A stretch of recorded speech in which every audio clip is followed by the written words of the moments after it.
나갔었고요. 시간이 그렇지 않으니까 그냥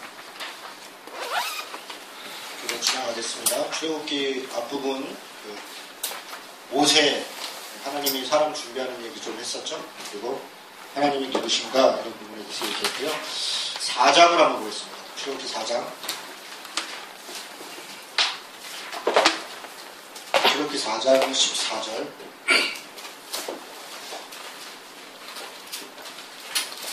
바로 훅 시작하는 겁니다. 4장 14절에 보면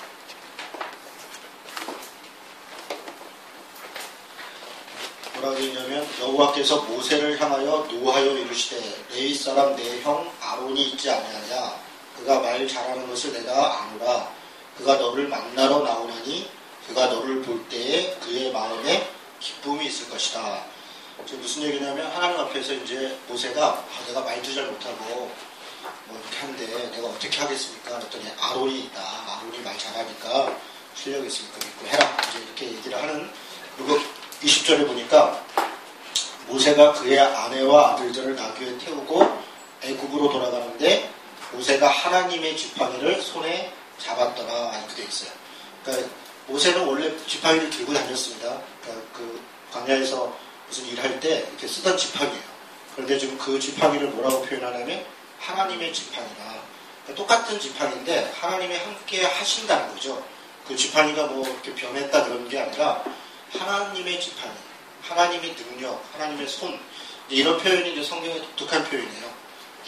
능력의 손, 뭐 하나님의 손이 함께 하사, 하나님의 지팡이가 함께 하사. 이런 거는 하나님의 권능, 그런 영광, 능력 이런 것이 함께 하는 것을 얘기할 때 하나님의 지팡이, 하나님의 손 이런 표현을 많이 합니다. 자, 그대로 가겠습니다. 이제 10가지 제안이 5장부터 이제 그 18장까지가 6월절 얘기인데요. 6월절 얘기가 5장에서 18장까지 나오거든요. 5장에서 18장까지. 근데 이 내용이 사실 복잡한 내용은 아니에요. 그런데 이 부분을 읽을 때 우리가 조금 당황스러운 게 있어요. 왜냐하면 이제 파라오가 모세가 와서 처음 얘기할 때 마음이 강팍하거든요. 그런데 분명히 이제 하나님이 어떤 기적을 일으키시고 이제 파라오가 그걸 이제 알아요. 하나님이 역사하시는구나. 자기가 어떻게 감당할 수 없는 일이 벌어지니까 그때마다 이제 보내겠다 그래요. 그런데 조금 지나가 보면 한 3개, 4개 지나가 보면 어떤 표현이 등장하냐면 하나님이 파라오의 마음을 강팍하게 하사 이렇게 되어 있어요. 그러니까 파라오는 보내려고 그러는데 마치 읽어보면 그런 느낌이 들어요. 아니 파라오는 보내려고 그러는데 하나님이 오히려 강팍하게 해서 다시 돌이키게 한다고요. 그래서 더 큰 재앙으로 해서 결국은 10번째 재앙까지 가는.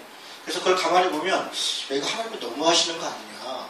왜 사람을 보낸다는데도 못 보내게 하냐. 이제 이런 의구심이 들어요. 그래서 이 부분에 대해서 조금 해결할 필요가 있는데요. 3장 19, 20절을 보면 3장 19절, 20절 여기 보면 내가 아론이 강한 손으로 치기 전에는 애굽 왕이 너희가 가도록 허락하지 아니하다가 내가 내 손을 들어 애굽 중에 여러 가지 이적으로 그 나라를 친 후에야 그가 너희를 보내리라. 그러니까 지금 분명히 하나님은 그렇게 말씀하시는 거예요. 애굽 왕이 내가 어지간하게 이렇게 치지 않으면 안 보낼 거다. 그걸 이미 하나님이 알고 계시고 그렇게 모세에게 당부를 해요. 그러니까 쉽게 보내지 않을 거다. 이제 그런 이야기들이 있어요. 그리고 나서 10가지 재앙이 있는데 내용은 이런 거죠. 피, 개구리, 이, 파리, 가축, 종기, 우박, 메뚜기, 흑암, 장자. 그렇죠? 기억이 나시죠? 성경 아마 보신 분들 또 아실 거고 또 애니메이션 이집트 왕자 보면 그거 재밌잖아요. 이집트 왕자 보셨습니까? 그거 보면요. 되게 실감나요. 그래서 애들하고 혹시 이제 집에 교회 잘 안 가려고 버티는 애들이 있으면요. 그걸 같이 영화 한번 보자 그러면 되게 재밌어요. 이집트 왕자는 애들도 되게 재밌어하고요. 같이 보면 재밌습니다. 거기에 이렇게 이런저렇게 나오는데 먼저 이 10가지는요. 제가 자세히 설명은 못하는데 이집트가 섬기고 있던 여러 신적 요소들입니다. 이게. 그러니까 이 10가지 재앙이 그냥 단지 어떤 자연 재해를 얘기하는 게 아니라 물론 이집트에 많이 나오는 자연재해예요. 그런데 이 사람이 어떠냐면요, 자연재해가 많으면 그 자연재해를 곰에게 많이 당하는 민족은 곰을 숭배해요. 그리고 물에다 많이 당하는 민족은 물을 숭배하는 거예요. 그리고 뜨거운 태양 때문에 막 못 살겠고, 막 그 태양이 어떠면 이러면 태양을 섬기는 겁니다. 그러니까 자연 만물 중에 인간이 살아가는데 자신을 힘들게 하는 것을 오히려 거꾸로 섬겨요. 이게 이제 인간의 종속적인 그런 마음이 있는 거죠. 여기 있는 이 개구리, 이 파리, 피, 가축, 종기, 우박, 메뚜기 이런 것들이요. 예를 들어 메뚜기 같은 게 우리한테는 별게 아닌데 이쪽 지역에서는 메뚜기가 한번 쓸고 지나가면 아주 그냥 이렇게 씨도 안 남게 하는 재앙이 있어요. 그러니까 메뚜기가 올 때쯤 되면 메뚜기를 섬기는 거예요. 그래서 이런저런 우상 숭배가 있고 제사가 있고 그런 것들이에요. 그러니까 뭐냐면 하나님보다 더 강하다고 믿는 어떤 신적 존재들이라고 생각하는 것에 대해서 하나님이 무력화시키는 거예요. 그것보다 하나님이 더 분명한 것이라는 것을 정확하게 보이는 게 이 재앙들의 사실은 속 내용입니다. 예를 들어 마지막에 흑암이 오고 이런 것도 이 어둠, 죽음, 장자의 죽음, 이런 어둠과 죽음에 대한 공포 이런 거를 뛰어넘는 분이 하나님이라는 걸 가르쳐 주는 거예요. 누구에게 가르쳐 주냐면 이집트 백성들한테도 가르쳐 주지만요, 이스라엘 백성들한테도 가르쳐 주는 거예요. 이스라엘 백성들이 그걸 통해서 그걸 알게 되는 거예요. 앞으로 이제 이렇게 가다 보면 7장 5절에 보면 7장 5절에 여기 같이 한번 읽어볼까요? 자, 7장 5절. 자, 시작.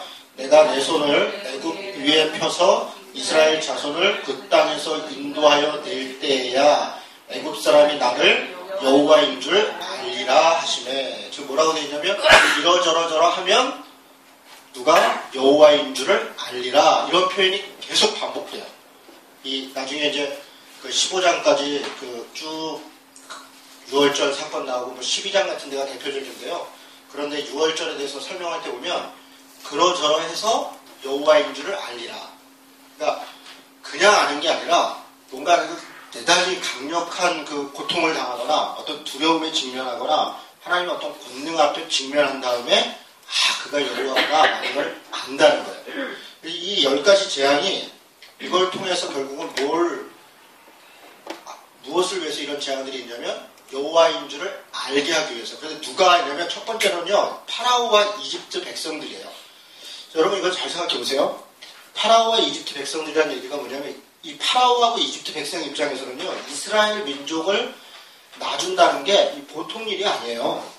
무려 430년 동안이나 자기들의 노예로 있었던 민족이라고요. 그것도 작은 숫자가 아니라 60만 3,550명인데 250만 명이나 되는 인구를 보내주는 거예요. 내보낸다고요. 그런데 그걸 쉽게 내보내주지는 않아요. 재산으로도 그렇지만 이 사람들이 다시 돌아와서 뒤를 치기라도 하면 어떻게 해요? 이게 굉장히 큰 세력이라고요. 그러니까 이 세력을 내보내려면 엄청난 확신이 있지 않고는 내보내질 않아요. 이집트와 파라오 백성들이 왜 이들을 내보내냐면 그걸 내보내는 그 존재가 하나님이라는 것을, 그 하나님이 자신들이 감히 어떻게 할 수 없는 그런 존재라는 것을 분명히 각인되었을 때 내보내는 거예요. 그래서 이 10번의 재앙 중에 하나님의 마음을 강팍하게 했다, 표현이 물론 그렇게 되어 있는데 파라오와 그 정도로, 예를 들어 한 3번 정도 됐을 때 내보냈으면 홍해 건너갔을 때 바로 뒤따라오는 거예요. 장자까지 다 죽은 다음에도 뒤따라왔잖아요. 이 흑암에 장자까지 다 죽고 그런 엄청난 일을 겪은 다음에도 이집트와 파라오 백성들이 애굽 이 홍해까지 따라왔다고요. 그래서 결국은 하나님의 마지막 기적을 통해서 지나가고 이집트 백성이 다 수장돼서야 더 이상 거기를 다시 쫓아갈 엄두를 못 내는 거예요. 그리고 나중에 이 요단강 이쪽 편에서 여호수아가 가나안 땅을 딱 들어갈 때 여기가 여리고인데요. 여리고의 정탐꾼을 딱 보냈을 때 거기에 최초 만난 사람이 누구는 라합이라는 주막집 여인을 만나요. 그 여인이 뭐라 그러냐면 이 사람은 지금 다른 족속인데 우리가 이미 당신들 얘기를 들었다. 소문이 다 났다. 당신들이 이만저만해서 나왔고 홍해에서 그런 엄청난 일이 있었다는 것을 우리가 다 들었다. 이런 이야기를 주변 민족들이 다 들어서 쉽게 이들의 행로를 방해하지 못하게. 엄청난 사건이죠. 이들이 못 들고. 그러니까 이 10가지 재앙은 이스라엘 백성들의 안전을 보장하기 위한 그런 절차예요. 이 10가지 내용이. 두 번째로는 이제 가나안 땅에 들어가요. 제가 첫 번째로는 이집트와 파라오와 이집트 백성들이 자신들이 내보내야 되는 그 존재가 누구인가, 누구 때문에 내보내야 되는 것을 정확히 알도록 하는 거고, 두 번째는 이스라엘 백성이요. 이스라엘 백성이요. 광야에서 이 민수기서에 보면 원망, 불평 계속 나오잖아요. 출애굽기에도 뭐 등장 나오는데요. 수도 없이 원망을 해요. 근데 당연해요. 이 광야라고 하는 데가 먹을 것도 없고 뭐 입을 것도 그렇고 더군다나 집단 생활을 한다고요. 천막 갖고 사막에서 40년을 지냈다고 생각해 보세요. 이게 누가 원망이 안 나오겠어요. 여기서는 뭐 노예였어도 먹고 사는 게 걱정 없었다고 춥지는 않았다고요. 그리고 뭐 배고프지는 않았다고요. 뭐 배는 좀 고팠어도 그래도 뭐랄까요. 여기처럼 이렇게 무서운 그런 게 아니죠. 사막은 뭐 조금만 이 구름 기둥, 불 기둥 이런 거 없으면 금방 죽는 데잖아요. 그러니까 그런 곳에서 원망이 있다고요. 근데 이거를 통과할 수 있는 것, 이런 사막으로 과감하게 나간다고. 이 가나안 땅이 호전적인 민족들이 있는데 여기를 나갈 때는 이스라엘 백성들이 자신들을 나가게 하는 그 하나님이 어떤 분이라는 걸 명확하게 인식하지 않으면 이걸 못 견디는 거예요. 그래서 10가지 재앙을 통해서 이스라엘 백성들에게도 하나님이 누구신가에 대한 명확한 인식을 주는 것. 그게 이 재앙의 목적이죠. 우리 때때로 신앙생활 하다 보면 내가 감당할 수 없는 고통과 어려움이 닥쳐요. 근데 그것을 통해서 하나님이 누구신가를 깨달으면 다행이에요. 그러면 그 명확하게 인식한다. 그런 어려움 가운데 하나님 나를 도우셨다. 혹은 내가 정말 엄청나게 교만했는데 뭐 돈도 있고 권력도 있고 힘도 있고 막 이렇게 하다가 한 방에 날아갔을 때 그때 아이고 하나님 내가 아무것도 아니었군요 라는 걸 깨닫고 하나님이 어떤 분인가를 깨달으면 그 하나님에 대한 인식은 명확해져요. 각인이 되죠. 하나님이 그냥 평범하게 그냥 술에 술 탄 듯 물에 술 탄 듯 아무 일 없이 이렇게 평범하게 살아가는 사람보다 정말 이렇게 어떤 고통과 아픔이 있거나 때로는 어떤 정말 이렇게 극적인 도움이 있거나 그런 일을 겪은 사람들의 믿음은요 굉장히 견고하죠. 그래서 그런 거 생각해보면 비슷할 겁니다. 그 다음에 이제 세 번째는 이방 민족들에게 아까 말씀드렸죠. 이 근처에 있었던 여러 민족, 여기 블레셋이 있고요, 팔레스타인이 있고 모압이 있고 암몬이 있고 에돔이 있고 뭐 아말렉이 있고 뭐 미디안이 있고 다 이렇게 족속들이 있답니다. 이런 족속들이 우글우글한 이런 어려움을 뚫고 여기를 가야 되는데 갈 때 그들에게도 저 민족을 이끌고 있는 분이 누구시다 라고 하는 것을 명확히 하나님의 전능하심 그리고 강력의 능력 이런 것들을 우리가 인식하게 되는 것이죠. 그래서 10가지 재앙의 내용은 제가 구구하게 하나하나 설명을 드리지 않겠습니다. 그래서 이 내용이 그런 내용이다 라는 것만 이렇게 인식을 하면 되겠습니다. 12장으로 가보겠습니다. 12장에 가면 6월절이라고 하는 아주 독특한 이 6월절이라는 말이 아주 번역이 잘 된 말이에요. 6월 그러니까 무엇을 넘다잖아요. 이렇게 넘다. 월다마다 그래서 담을 넘다.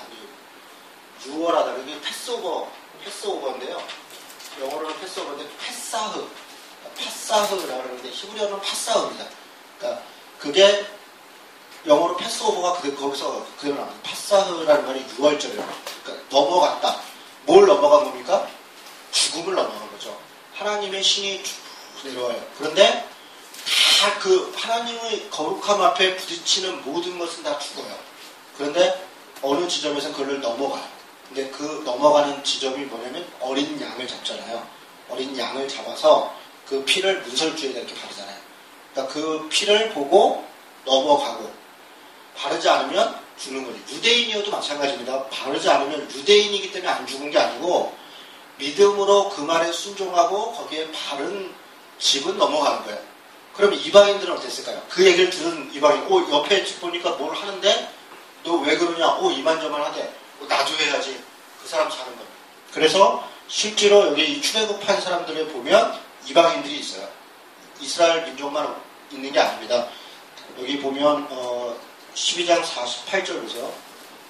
12장 48절에 보니까 너희와 함께 거류하는 타국인이 여호와의 유월절을 지키고자 하거든 그 모든 남자는 할례를 받은 후에야 가까이하여 지킬지니 뭐 이러면서 그래서 49절 본토인에게나 너희 중에 거류하는 이방인에게 이 법이 동일하니라. 그러니까 지금 이 12장이 6월절에 대해서 통으로 설명하고 있는데 그렇게 나온 사람들 중에 이방인들도 있는 거예요. 그러니까 6월절을 지키고 생명을 구원했다는 것은 이스라엘 민족적 현현적 민족이기 때문이 아니라 하나님을 믿고 그 말에 순종하고 그 일을 행한 사람들이 산다는 거예요. 지난번에 모세의 첫 번째 부인이 미디안 여자라고 했잖아요. 이방인이라고 했어요. 처음부터. 그러니까 이방인이냐 이스라엘 현현적 민족이냐 그거 자체가 기준이 아니었어요. 처음부터.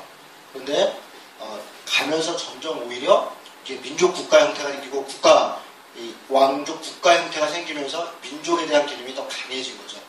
그런 흔적들이 더 많이 보입니다. 자, 그런 정도 얘기를 하고요. 6월절 관련돼서 뭐 다른 것들은 이렇게 쭉 보시면 될 것 같고요. 26절, 네, 그 12장 26절 이후에 너희의 자녀가 묻기를 이 예식이 무슨 뜻이냐 하거든 너희는 이르기를 이는 여호와의 6월절 제사라. 여호와께서 애굽 사람에게 재앙을 내리실 때에 애굽에 있는 이스라엘 자손의 집을 너무사 우리의 집을 구원하셨느니라 하라 하매 백성이 머리 숙여 경배하니라. 6월절을 매년 지키는데 자손들이 우리가 이거 왜 해요? 그러면 이 얘기를 해주라는 거예요. 그때 우리가 노예였는데 이래저렇게 고통스러웠는데 그런데 하나님이 이렇게 하셔서 우리가 양을 이렇게 발랐고 이렇게 명령하셔서 급하게 나왔는데 이렇게 살았다. 그래서 우리가 그것을 기념하는 거다. 이걸 가르쳐주라는 거예요. 그걸 왜 말하는 겁니까? 하나님이 지금도 그렇게 우리를 지키시고 인도하시고 함께 하신다는 것을 바라는 거예요. 거기에 핵심이 있는 겁니다. 그리고 6월절은요 몇 달 동안 이루어진 게 아닌데 이렇게 길게 써 있어서 굉장히 오래 하룻밤이다. 하룻밤. 딱 하룻밤. 하룻밤에 일어난 일입니다. 하룻밤에. 다 준비했다가 열흘째 됐을 때 준비했다가 열 나흘째 됐을 때 양을 잡아갖고 바르고 그리고 그날 밤으로 나는 겁니다. 준비는 며칠 이렇게 열흘째부터 얘기를 들어서 나흘 만에 양을 잡고 그리고 바로 그날 밤으로 나와요. 다 준비했다가 보따리. 그래서 막 짐 싸고 보따리 싸고 뭐 급히 뭐 누룩 없는 떡 먹고 이렇게 급하게들 안 해요. 급하게. 그래서 뭔가 막 준비하고 우리 신앙생활이 이게 급속한 믿음의 어떤 표현이죠. 하나님이 이 예수님도 그러잖아요. 이렇게 와봐라. 그리고 놓고 왔더라 이런 거잖아요. 그러니까 하나님 앞에 믿음으로 우리가 구원받을 때 우리도 마찬가지입니다. 저는 뭐 우리 다 그런 기억들이 있는데요.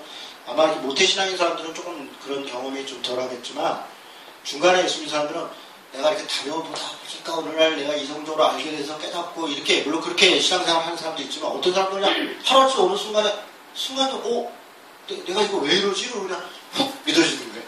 그렇게 그냥 훅 삶이 달라져요. 그 교회 저기 다니다가도 전혀 신앙이 없어요. 그냥 교회를 놀러 가는 거예요. 그냥 갔다리 하고 누구 보러 가고 하다가 어느 날 갑자기 뭐 그 여러 이유가 있겠죠. 오늘 말씀을 듣다가 혹은 오늘 기도하다가 무슨 어떤 장면 때문에 한순간에 내가 하나님이 나를 깊이 확 붙잡는 걸 느껴요. 그러니까 신앙은 때로 그렇더라고요. 한순간에 달라지더라고요. 제가 그랬죠. 저도 한순간에 일어났어요. 제가 고등학교 3학년 때요. 고1 때 처음 교회를 갔는데요. 저는 도저히 안 믿어지더라고요. 그때나 지금이나 따지는 게 많은 사람들은 잘 이게 못 믿거든요.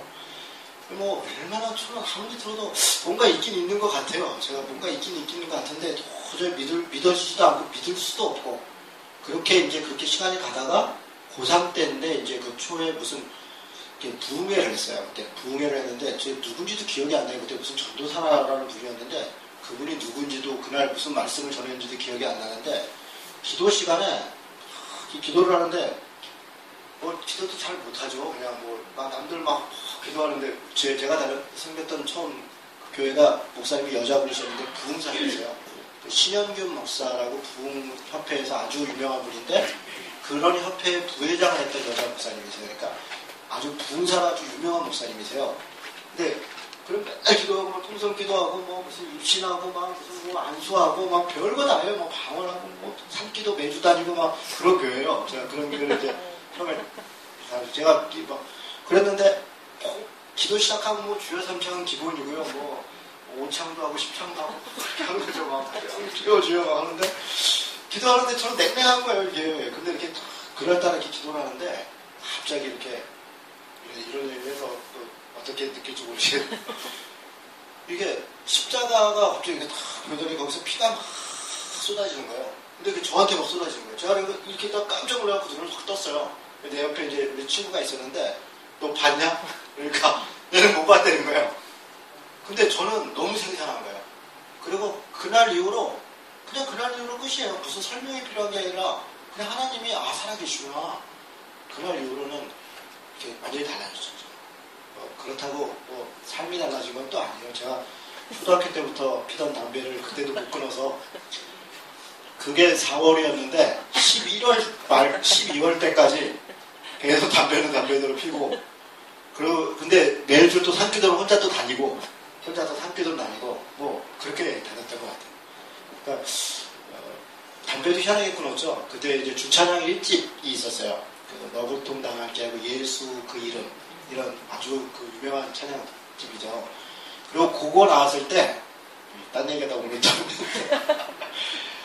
그 가요에서 되게 유명한 그게 뭐냐면 이문세 4집이었어요. 이문세 4집. 광화문역과서부터 막 그 노래 있잖아요. 그래서 너무 좋아하는 거예요. 그래서 한 번은 이문세 4집을 듣고 마이마이 도서관에서 이제 고3 때요. 한 번은 이제 주찬양 1집을 듣고 이렇게 번갈아 들으면서 눈이 흐른다는데 담배를 피우면서 너무 좋은 거예요. 근데 이제 저 멀리 이제 제가 섬겼던 교회가 딱 보이는데 주찬양 1집을 듣는데 너 통당할 때 그 촥 나오는데 순간 담배가 굉장히 부끄러운 거예요.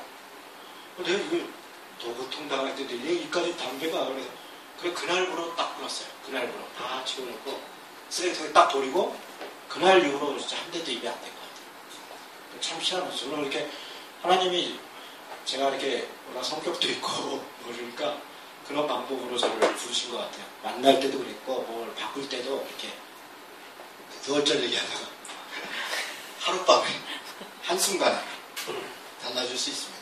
그러니까 우리가 누구를 위해서 기도할 때 포기하면 안 돼요. 그 분들이 뭐 20년, 30년 저희 어머니도 이번에 세례 받았으면 저한테는 뭐 기적 같은 일이에요. 그러니까 그게 한순간에 달라질 수 있어요. 그래서 하나님이 살아계신 거예요. 그 사람이 하면 그게 안 되는 거예요. 내가 이 정도 돈 쓰고 이 정도 밥 샀으면 한번 올 것 같잖아요. 와서 뭐 믿어줄 것 같잖아요. 이렇게 안 돼요. 사람의 노력과 그걸로는 우리는 최선을 다하지만 하나님이 개입하셔야 돼요. 개입하시면 어느 순간에 그 사람이 정말 달라지더라고요. 그 신앙의 위대함이죠. 그 6월절 사건이 우리에게 있어야 되죠. 어느 순간에는 6월절 사건이 저에게 필요할 때가 있죠. 자, 넘어가겠습니다. 지금 말이 좀 샜습니다. 자, 12장 37절에 보니까 유아 외에 60만 명 가량이라 이렇게 되어 있어요. 그런데 이 장정이라는 의미는 20살 이상을 얘기하는 겁니다. 그 나중에 출애굽기 38장에 보면 60만 3,550명이라 이렇게 얘기합니다. 그리고 나중에 민수기에 가면요. 민수기에서 또 인구를 조사해요. 40년 후에. 그런데 그때 인구가 60만 1,730명이에요. 이걸 제가 왜 기록해놨냐면 거의 차이가 없죠. 60만 3,550명과 60만 1,730명. 거의 차이가 없죠. 남자 장정.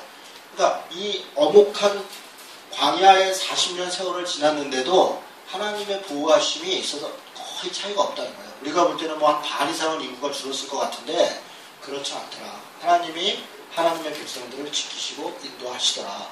이런 걸 통해서 보여주죠. 자, 13장 17절 보겠습니다. 13장 17절 보니까 바로가 백성을 보낸 후에 블레셋 사람의 땅의 길은 가까울지라도 하나님이 그들을 그 길로 인도하지 아니하셨으니 이는 하나님이 말씀하시기를 이 백성이 전쟁을 하게 되면 마음을 돌이켜 애국으로 돌이킬까 하노라. 하나님의 마음이 참 그러니까 뭐랄까 노심초사예요. 노심초사. 이스라엘 백성들을 구원하시는데요. 하나님께서 하나님의 나라를 향해서 하나님의 백성들을 보내거든요.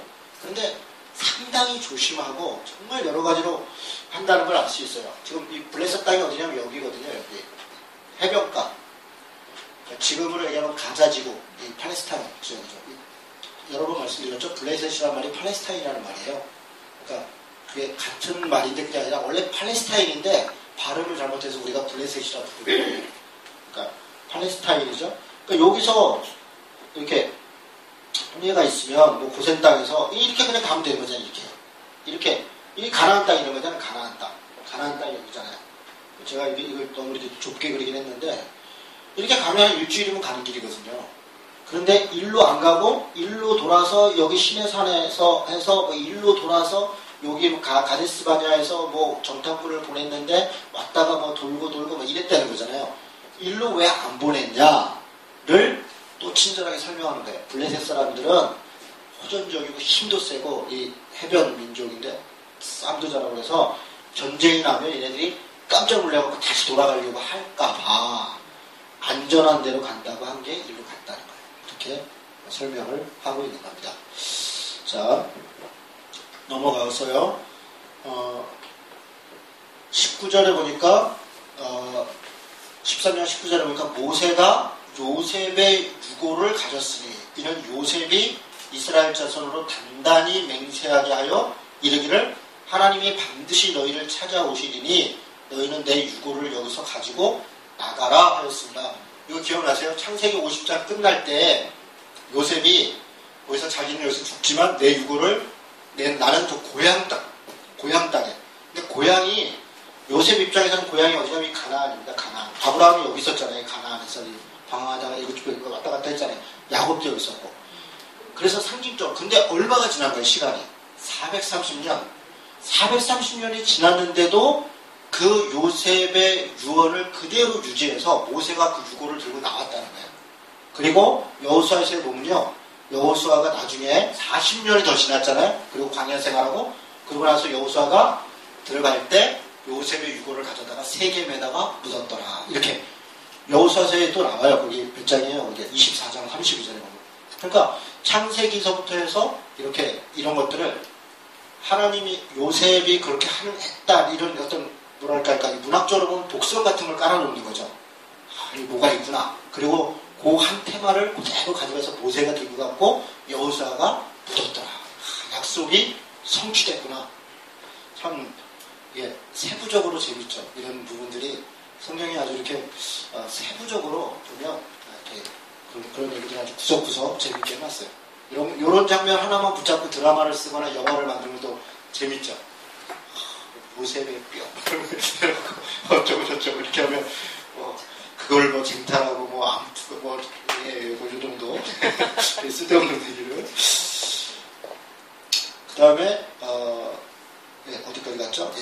14장 홍해 사건이죠. 홍해 사건. 홍해를 건너는 사건에 대해서 고린도전서 10장은요 뭐라고 얘기를 하냐면 집단 세례 사건이라 이렇게 얘기해요. 집단 세례 사건이라. 근데 이거는 이제 신약 백성들의 해석이죠. 신약 백성의 해석. 왜냐하면 세례라는 말이 구약에는 없어요. 구약은 할례는 있어도 세례는 없었죠. 근데 이 홍해를 건넌 사건을 물 속에 들어갔다가 나왔죠. 물에 잠기지도 않았어요. 그런데 세례라고 해요. 세례가 뭐예요? 이번 주에도 제가 설교를 했었지만 그리스도와 함께 죽었다는 거잖아요. 그리스도와 함께 죽었다. 그리고 그리스도와 함께 살았다. 이제는 내가 사는 것이 아니고 그리스도께서 사시는 것이다. 그 말은 그리스도의 생각으로 그리스도의 행동으로 내 삶에 달라진다는 내가 다른 존재가 됐다는 거예요. 홍해를 건넜다는 것은 이집트의 삶을 죽었다는 거예요. 이집트의 삶. 이집트식으로 살아가는 것은 죽었고 이제 하나님만을 믿고 광야에서 살아가는 존재가 됐다는 거예요. 이게 세례라는 거예요. 우리 신앙인이 세례를 받았다는 게 바로 이런 거라는 거죠. 이집트의 삶이 뭐예요? 그건 세속적인 삶인 거예요. 힘으로 사는 삶, 권력으로 사는 삶, 돈으로 사는 삶, 풍요와 번영으로 사는 삶. 그런 삶을 끊고 광야라고 하는 것은 이번 주에도 제가 설교 때 성탄 때 나사렛 얘기하고 갈릴리 얘기했지만 비참한 곳이에요. 광야라고 하는 게 먹을 것도 없고 아무것도 없어요. 그러나 거기에 빛이 있고 거기에 하나님 나라가 있는 게 뭐냐면 하나님이 거기 계신 거예요. 하나님이 계시고 하나님만 의지하는 백성은 그곳이 천국이라는 거예요. 그곳이 천국. 그래서 그리스도와 함께 죽었고 하나님 이집트의 이 삶으로부터 죽었고 하나님만 의지하는 그런 가난한 삶, 광야의 삶이 시작된 존재가 우리들이다 라고 얘기하는 게 고린도전서 10장의 해석이라는 겁니다. 여기 그 밑에 이제 뭐 수르 광야, 마라 광야 뭐 이런 얘기를 한 건요. 주일학교 선생님들 이제 가끔 보면요. 뭐 이렇게 아이들한테 이렇게 이 이스라엘 백성이 시내 광야에서 40년 동안 얼마나 고생을 했는데 이렇게 얘기를 하세요. 물론 뭐 무슨 말씀인지는 알겠는데 시내 광야에서 40년 동안 있었던 게 아니고요. 여기 광야들이 수르 광야, 마라 광야, 시내 광야, 또 바란 광야, 뭐 신 광야, 광야 이름이 다 틀려요. 여기가 다 시내 광야가 아니고, 그래서 시내 광야는 요 밑에만 시내 광야예요. 시내 산이 그쵸. 그러니까 그래서 실수하지 마시라고 일단 적어놓은 거예요. 수르 광야, 뭐 어쩌고 저쩌고 신 광야, 뭐 이런 광야가 여러 군데가 있습니다. 이렇게 잘 보면 그 흐름들이 있습니다. 자, 16장으로 가겠습니다.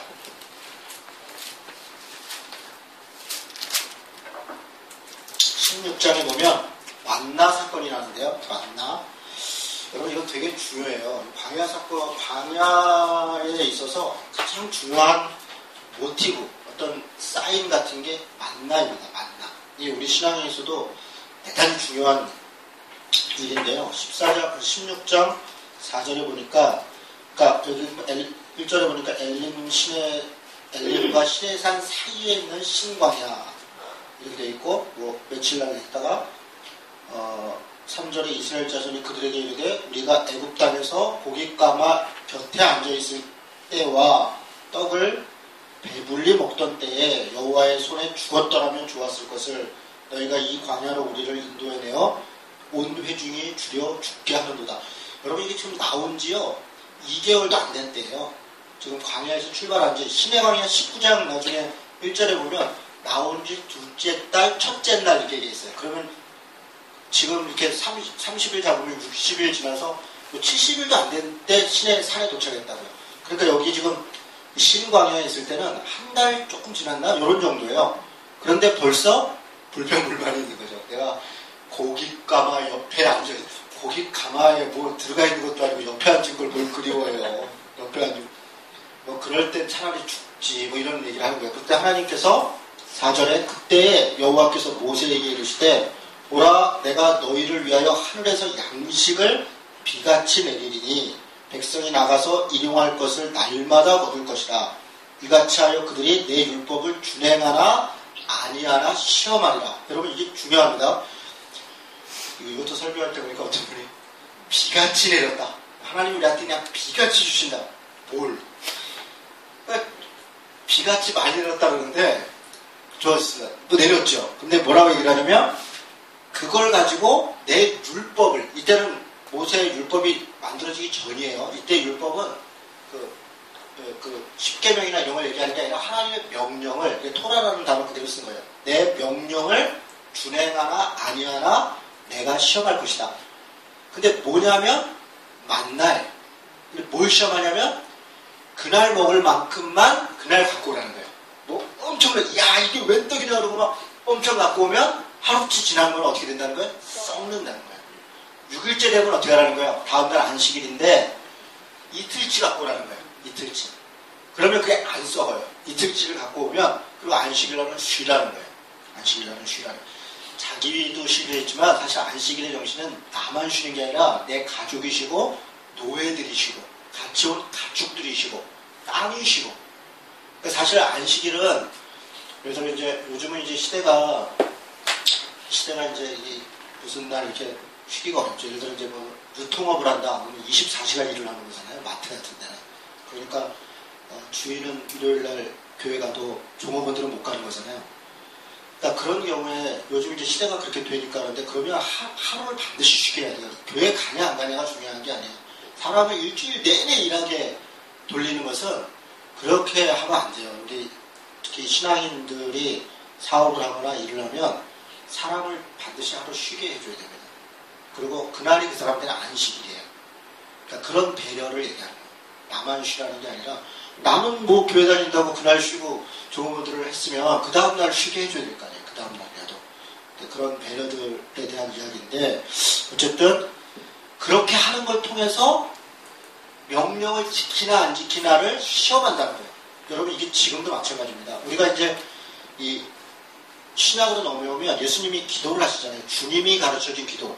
여러분 주기도문은 당시 유대인의 기도가 있어요. 그리고 세례 요한의 제자들한테 기도를 가르쳤어요. 그리고 예수님의 제자들은 유대인과 세례 요한의 제자들이 기도문이 있으니 우리는 어떻게 기도하냐? 근데 이 기도라는 게 뭐냐면 삶의 방식이에요. 그러니까 우리는 주님의 기도를 하지 않으면 뭔가 다른 기도를 하고 있어요. 모든 사람은 다 자기 갈망하는 대로 삽니다. 자기가 바라는 대로. 그러니까 주기도문의 내용은 우리가 바라고 사는 방식을 얘기하는 게 주기도문인데 거기에 뭐라고 얘기하냐면 오늘날 우리에게 일용할 양식을 주옵시고 이게 기도예요. 아니 기왕 달랄 거 오늘날 우리에게 풍성하게 주시옵고 이렇게 기도하면 아니 어차피 기도야 뭐 믿줘야 본전이지 안 이루어지면 말지 뭐 아니 예수님도 기왕 기도 가르쳐 주실 거 근데 그게 아니라는 거예요. 일용할 양식 일용할이라는 건요 적절하네 적절한 그리스도인이 이 땅에서 살아가는데 적절한 그리고 적절한 시간 적절한 관계 적절한 재능 이런 거예요. 그럼 된 거죠. 부한 것도 아니고 가난한 것도 아니고요 그냥 적절한 근데 그것은 만나 같은 거예요. 난 그날 하나님이 나를 인도하신다는 믿음으로 살아야 돼요. 그게 율법을 지키느냐 안 지키느냐를 시험한다는 거예요. 근데 여기서 다 넘어져요. 이건 자족이죠. 결국 자족. 결국 이 광야 생활에서 우리가 살아남을 수 있는 방법은 하나님만 믿고 자족하지 않으면 살아남을 수가 없어요. 그것을 이야기하는 게 광야에서 살아남는 비결이에요. 만나 얘기를 그렇게 쭉 합니다. 그리고 23절 안식일 거두는 얘기하고요. 만나는 어떻게 생겼나? 31절에 보니까 이스라엘 족속이 그 이름을 만나라 하였으며 가시 같고 희고 낯은 뿔 섞은 가자 같았더라. 가시는 이 조그만 요만한 동글동글한 거예요. 동글동글한 거 이렇게 아주 작아요. 요만한 되게 동글동글한 건데 그거 같은 거예요. 만나가 어떻게 생겼나? 여기 써 있잖아요. 가시 같고 그렇잖아요. 그죠? 맛은 뿔 섞은 과자 같고 그런가 보다. 그 만나가 뭐냐 이렇게 뭐 찾아다니봤자 소용없어. 그냥 이거예요. 그냥 이게 다 이스라엘 사람들이 이렇게 써보면 자세히 설명한 거예요. 우리한테 예를 들어 만나는 좁쌀 같고 맛은 뭐랄까 호빵 비슷한 팥맛이 나고 이러면 뭐 우리는 그냥 아는 거잖아요. 이런 식으로 그러니까 뭐 다 아는 거였더라 이런 겁니다. 자 나머지 넘어가고요. 34절에 보니까 아론이 여호와께서 모세에게 명령하신 대로 그것을 증거판 앞에 두어 간수하게 하였고 사람이 사는 땅에 이르기까지 이스라엘 자손이 40년 동안 만나를 먹었으니 40년 동안 먹었대요. 언제 동안 먹냐면 여호수아가 가나안 땅을 정복한 다음에 첫 번째 유월절을 지킬 때까지 먹었어요. 그때까지. 첫 번째 유월절을 지켰다는 거는 농사졌다는 거예요. 농사져서 소출이 있을 때까지 만나를 먹었대요. 하나님이 그렇게 삶을 인도하셨다. 여기 증거판이라고 되어 있는데요. 증거판이 뭐냐면 글씨 대대로 쓰자. 증거판. 증거판은 언약회예요. 언약궤이고 이거는 법궤예요. 뭔지 알겠죠? 같은 말이에요. 증거판, 언약궤, 법궤. 여기에는 세 가지가 들어있어요. 세 가지가 들어있어요. 첫째는 만나겠죠? 만나. 둘째는 아론의 쌍난 지팡이. 그게 하나님의 지팡이 이런 얘기죠. 아까 얘기했던. 세 번째는요? 그렇죠. 돌판이에요. 이 세 가지가 다 뭐냐면 가만히 보세요. 이게 뭘 상징하는 이게 하나님을 상징하는 거예요. 하나님이 우리를 먹이신다. 하나님의 절대적 주권을 얘기하는 거예요. 지팡이는 아까 하나님의 능력, 권능, 영광 이걸 상징한다고 했잖아요. 하나님이 함께 하시는 돌판은 하나님의 말씀이죠. 하나님의 말씀. 그래서 성전 혹은 회막 그러면 그 성전 회막 모르게 대단한 게 아니라 하나님을 상징한다는 거예요. 하나님이 곳에 있다. 이런 얘기를 하는 거예요. 하나님을 믿고 살아야 된다. 이런 얘기를 하는 거예요. 됐죠? 네, 조금 더 하면 넘어가겠습니다. 자, 아말렉과 17장에 갈 때 전쟁이 있는데요. 17장 8절에 보니까 그때 아말렉이 와서 이렇게 싸우기 시작이 됐어요. 그리고 15장에 가니까 싸움에서 승리했고 여호와 니시라. 그런데 여기서 한 가지요. 재밌는 장면이 있어요. 뭐냐면 누가 이 전쟁에 성공해서요. 이 전쟁의 선봉이 누굴까요? 9절에 보니까 모세가 여호수아에게 이르되, 여러분 이거 보세요. 여호수아가 모세의 후계자가 되잖아요. 이스라엘의 첫 번째 전쟁이 났는데 그 총대장이 누구냐면 여호수아예요. 여호수아는 이때가 아마 20대일 것 같아요. 한 30대 살이 안 돼 보여요. 나중에 이렇게 나이를 좀 계산해 보면 이렇게 약수치산해 보면 25세에서 거의 30대 사이인 것 같은데, 이때 이미 장군으로 나갈 정도로 출중한 친구였다고요. 제 친구는 물론 아니죠. 모세의 시종인데 굉장히 충성스러워요. 그리고 모세가 하나님 앞에 산에 올라가서 딱 한 명을 데려가는데 여호수아를 데려가요. 여호수아가 못 지킵니다. 회막에 무슨 일을 할 때 그 앞을 지키고 밤이 맞도록 모세가 거기 일할 때 그 앞에 꼭까지 서서 지키는 사람도 여호수아예요. 모세는 퇴근해요. 뒷정리하는 사람도 여호수아예요. 그리고 12 정탐꾼을 보낼 때 에브라임 지파, 당시 제일 큰 지파입니다. 에브라임 지파에서 한 명, 지파별로 한 명씩 꼽잖아요. 에브라임 지파인데 거기서 한 명을 꼽았는데 그 사람이 여호수아예요. 그러니까 대단히 실력이 있고 그런 사람이었다라는 것을 이런 장면에서 좀 보고 가는 것도 좋을 것 같습니다. 자, 넘어가겠습니다. 그리고 18장에 보니까 이드로 장인이 와서 10부장, 100부장, 50부장, 1000부장 이렇게 나눠서 혼자 다 하지 말고 이렇게 조직 체계를 만드는 거, 그죠? 이 조직 체계를, 그러니까 모세는 이런 것들 궁중에서 교육도 받고 미디안방에서 40년 있었는데 이드로의 지혜는 못 따라갔던 것 같아요. 그러니까 250만 명을 보면서 이걸 어떻게 해야 되나. 근데 이걸 체계를 만들잖아요. 군대 체계처럼 딱딱 만들어서 조직화하고 하는 것들을 이드로의 도움을 받아서 그래서 이렇게 일을 해나가는 걸 보입니다. 자, 19장. 지금 이제 가장 중요한 점을 넣었습니다. 19장 1절 보겠습니다. 19장 1절. 같이 한번 읽겠습니다. 자, 시작. 이스라엘 자손이 애굽 땅을 떠난 지 3개월이 되는 날 그들이 시내 광야에 이르니라. 3개월이 되는 날, 둘째 달 지나서 첫째 날이 된 날, 이런 얘기. 다른 데 그런 표현이 나옵니다. 3개월 꽉 차서 90일이 아니라 60일 지나서 그 다음 주에 시내산에 이르렀어요. 그리고 시내산에 와서, 자, 여기 보세요.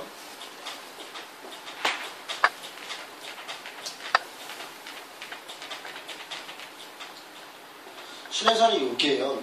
여기. 그러니까 크게 그릴 거겠네. 이제는 여기 자주 가서 아시죠? 이제 이게 지금 홍해이고요. 홍해이고 광야 이렇게 건너와서 여기가 시내산이에요. 그런데 시내산인데 시내산 입구로 뭐라 그랬어요? 호렙산이라고 했죠. 호렙산. 여기가 모세가 처음 온 것이 아니라 미디안에서 40년을 살 때 거점이에요. 잘 살던 곳입니다. 그래서 여기에 이제 와서 산 밑에 와가지고 하나님이 5절, 6절, 19장 5절, 6절 같이 읽습니다. 시작. 세계가 다 네게 속하였나니 너희가 내 말을 잘 듣고 내 언약을 지키면 너희는 모든 민족 중에서 내 소유가 되겠고 너희가 내게 대하여 제사장 나라가 되며 거룩한 백성이 되리라. 너는 이 말을 이스라엘 자손에게 전할지니라. 하나님이 이스라엘 백성하고 약속을 하는 거예요. 뭘까? 세계가 다 내게 속했는데 무슨 얘기입니까? 이스라엘만 속한 게 아니라 먼저 시작은 세계가 당시에 이 사람들 생각에서는 이게 세계겠죠. 이 주변 나라들이. 지금 우리는 뭐 더 큰 나라가 있다는 걸 알고 있지만 이들에게 있어서는 이게 자기 주변 나라들이 세계예요. 그런데 이들도 이방인이라 완전히 필요 없는 게 아니라 하나님께서 이들을 세계를 다 운행하고 있다는 거예요. 세계가 내게 다 속했는데 그 중에 너가 내 말을 들으면 내가 뭐라 이제 얘기할 건데 그걸 들으면 너가 내 백성이 되고 제사장 나라가 되고. 제사장 나라라는 건 뭐예요? 제사장이라고 하는 것은 하나님과 사람을 연결하는 거잖아요. 그리고 다른 사람들을 하나님으로부터 인도하는 그 중간 역할을 하는 게 제사장이잖아요. 그 제사장 나라가 된다는 것은 다른 이방 민족들도 하나님께 이끌어내는, 마치 아브라함이 모든 민족이 너로 인하여 복을 받고 내가 복의 근원이 될 것이다 라고 한 것처럼 이스라엘 민족이 이런 민족이 될 거라는 거예요. 그래서 19장 5절은 그런 얘기를 하는 거죠. 그래서 내 백성이 되고 제사장 나라가 되고 내 소유가 되고 할 것이다. 너희들이 그러면 이렇게 하겠느냐? 내가 이렇게 얘기하는 걸 하겠냐? 그랬더니 이스라엘 백성들이 다 아멘 할렐루야 그 맞습니다. 우리가 그렇게 하겠습니다. 이렇게 약속을 했다는 거예요. 그리고 하나님과 계약이 이루어졌어요. 계약. 이걸 이제 우리는 뭐 그냥 좀 쉬운 얘기로 그냥 약속 또 이제 약간 거룩한 말로 언약 사실 뭐 다 같은 말이죠. 다 같은 말이죠. 약속을 했어요. 그런데 하나님은 이 약속을 끝까지 지켰단 말이에요. 어디까지 지켰냐면 자기가 아들 예수 그리스도를 십자가에 죽기까지 내줄 때까지 그 약속을 지켜요. 그런데 인간은 그 약속을 끝까지 배신해요. 계속. 그게 이제 구약의 역사이죠. 구약의 이 구약 성경의 역사가 하나님은 끝까지 사랑해서 이 약속으로 돌아와라. 이 약속으로 돌아와라. 그리고 백성들은 계속 그걸 배신하는 그 역사가 구약의 역사란 말이죠. 그런 얘기가 19장. 그래서 그런 의미에서 보면 출애굽기 19장 5절 6절이 이 구약 성경의 요절입니다. 가장 중심이 되는 말씀이고 나중에 말라기서 우리 말라기서 한번 공부하신 분들도 계신데요. 거기에 보면 이스라엘 민족에 왜 하나님이 떠나냐? 모세와 그 레위와 맺었던 그 평화의 언약을 너희가 깼다. 그리고 선지자들이 계속 얘기하는 내게로 돌아와라. 내게로 돌아와라. 어디로 돌아오라는 거야? 이 약속으로 돌아오라는 거예요. 그리고 그 약속의 내용은 뭐냐? 오늘 우리가 후반부에 공부할 레위기입니다. 왜 레위기입니까? 하나님의 백성이 하나님 백성답게 살도록 하는 그 조항들이 있는 거예요. 이렇게 살면 하나님의 백성은 이렇게 사는 거다. 하나님의 백성은 이렇게 사는 거다. 다른 사람과의 관계에서 하나님의 백성은 이렇게 하는 거다. 하나님의 백성은 하나님을 만날 때 이렇게 만나는 거다. 하나님의 백성은 이렇게 살아야 할 때 거룩한 거다. 이런 것들을 설명한 게 레위기란 말이에요. 그래서 레위기의 정신들, 그 내용들을 잘 이해할 필요가 있고 그게 사실은 성경 전체 내용하고 거의 일맥상통합니다. 크게 다르지 않습니다. 자, 그런 내용들이 19장에 있었습니다. 자, 그러면 나머지는 넘어갈까요? 율법 10계명. 이건 무슨 얘기냐면 출애굽기 금방 넘어갈 줄 알았더니 이렇게 뭐가 이렇게 많은 또 그렇게 하다 보니까 들어보세요. 율법이잖아요. 율법은 조문이 613가지예요. 613가지 율법 조문은. 근데 율법 13가지는 우리가 이거 성경에서 못 써요. 이거는 유대인들이 다 세보니 정리해보니 613가지더라 이렇게 하는 거예요. 그런데 율법을 탈탈 털어서 613가지를 사실 정리해보면 그게 뭐냐면 10개예요. 10개. 10개를 확대해서 613가지나 만든 거예요. 유대인들이 이렇게 했단 말이에요. 10개가 뭐예요? 이게 10계명이죠. 10계명. 10계명을 확대시켜놓으면 이만큼 되는 거고 요 10계명을 또 줄이면 2개가 돼요. 2개. 그게 뭐냐? 하나님을 사랑하고 내 이웃을 내 몸같이 사랑하라. 하나님과 내 이웃을 사랑하라. 이게 율법의 내용이에요. 그러니까 613가지의 그러면 이 율법이라는 거 10계명이라는 게 뭐냐? 결국 하나님 사랑하는 방법, 사람 사랑하는 방법 그거예요. 이 내용들이. 그런데 예수님 시대의 바리새인들이나 이런 사람들은 율법을 가지고 사람을 해친단 말이에요. 율법을 가지고 하나님을 거룩하게 하는 게 아니라 하나님을 모욕한다고요. 근데 그걸 하나님을 모욕한 건 눈에 잘 안 보이죠. 그게 모욕을 하는지. 거꾸로 해서 하나님을 사랑하는 게 이웃을 사랑하는 것, 이웃을 사랑하는 게 하나님을 사랑하는 건데 율법을 갖고 생명을 해치고 율법을 가지고 생명을 죽이고 이런 일을 하면서 그것을 하나님을 사랑하는 행위라고 했단 말이에요. 아니죠. 하나님을 사랑하고 이웃을 사랑하는 방법을 확장한 게 이거란 말이에요. 근데 이게 사람을 죽이고 하나님을 조롱한다면 뭐가 잘못됐다는 거죠. 예수님의 말씀이 그런 거예요. 본래는 그렇지 않음이니. 그러니까 율법의 원래 뜻을 모르고 그 조문을 붙잡고 결국은 자기 권력, 자기 명예, 자기 어떤 거 하느라고 하나님처럼 사랑해야 될 사람들을 죽이고 조롱하고 모욕하고 그렇게 했다는 거예요.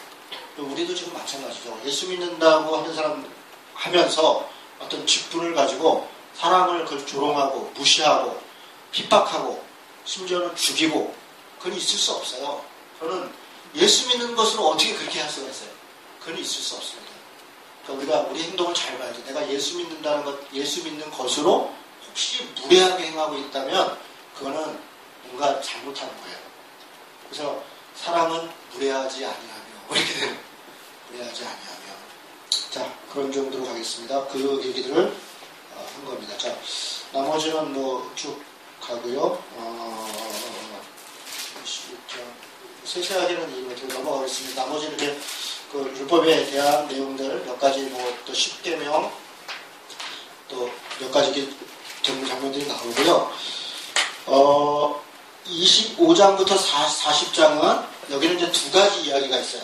제가 이거는 시간이 없어서 그냥 설명을 하겠습니다. 25장에서 던지고 뭐 몇천 명이 죽고 모세가 또 엎드려 기도하고 다시 하나님이 올라가서 다시 받고 이런 장면이 있는 게 장면이에요. 여러분 여기서 놓쳐서 안 되는 것 중에 하나가 우리가 우상 숭배를 하는데 하나님이라고 섬긴다는 거예요. 하나님. 그런데 결국 그것은 자기 힘을 섬기는 거예요. 자기 욕망, 자기 욕심을 하나님이라고 형상을, 그래서 하나님의 형상을 만들지 못하게 해요.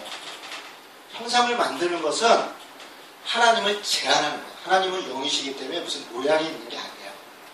그러니까 우리는 십자가 자꾸 이렇게 무슨 기도하다가 십자가를 막 쳐다보고 싶어하고 뭐로 예수님 얼굴이라도 사진이라도 걸어오는 거 보고 싶어 하잖아요. 근데 그걸 좀 훈련할 필요가 있어요. 그런 걸 자꾸 봐버릇하고 그걸 보고 기도해 버릇하면요. 사실은 하나님을 집중하는 게 아니라 어떤 형상에 자꾸 내가 집중을 해요. 그리고 거기에 뭔가 신비한 힘이 있다고 자꾸 생각을 해요. 근데 처음에는 되게 익숙지 않아도 그러니까 우리 교회에 이제 처음 오시면 어떤 분이 그렇게 해요. 뭐 이렇게 기도 시간이면 뭘 좀 쳐다봐야 되는데 볼 데 없잖아요. 요 앞에 이렇게 인도자가 있는데 요 앞에 스크린만 보이고 뭐 보이는 게 없으니까 뭘 보고 기도해야 되냐. 뭘 보고 기도해요. 그냥 하나님을 막 생각을 이렇게. 그걸 훈련해야 돼요. 뭔가 형상에 자꾸 의지하면 하나님을 내가 제약하게 된다는 거예요. 두 번째 사건은 뭐냐면요. 두 번째 이 안에 중요한 얘기는 성막을 지은 거예요. 성막. 회막 혹은 성막. 성막을 지어요. 그런데 하나님이 성막을 이렇게 저렇게 지어라 다 가르쳐 주세요. 모세에게 알려주신 거죠. 모세에게 성막을 이렇게 져라, 뭐를 저렇게 져라, 그걸 알려줘요. 그런데 이 성막을 지을 때 이스라엘 백성들의 태도가 있어요. 태도, 자세. 그거를 얘기를 하면 오늘 이 정도 될 것 같아요. 자, 어떤 거냐면 25장을 보겠습니다. 25장.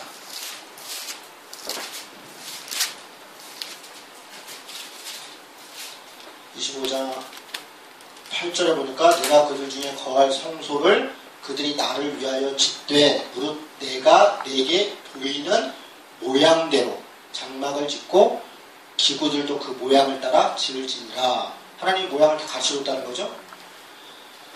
다윗성, 그러니까 솔로몬이 만든 그 성전도 마찬가지입니다. 다윗 때 이미 설계도를 다 하나님이 알려줬다 이렇게 그때로 줬다 이렇게 이야기가 됩니다. 그리고 25장 2절에 보니까요. 2절 한번 보겠습니다. 같이 읽겠습니다. 시작.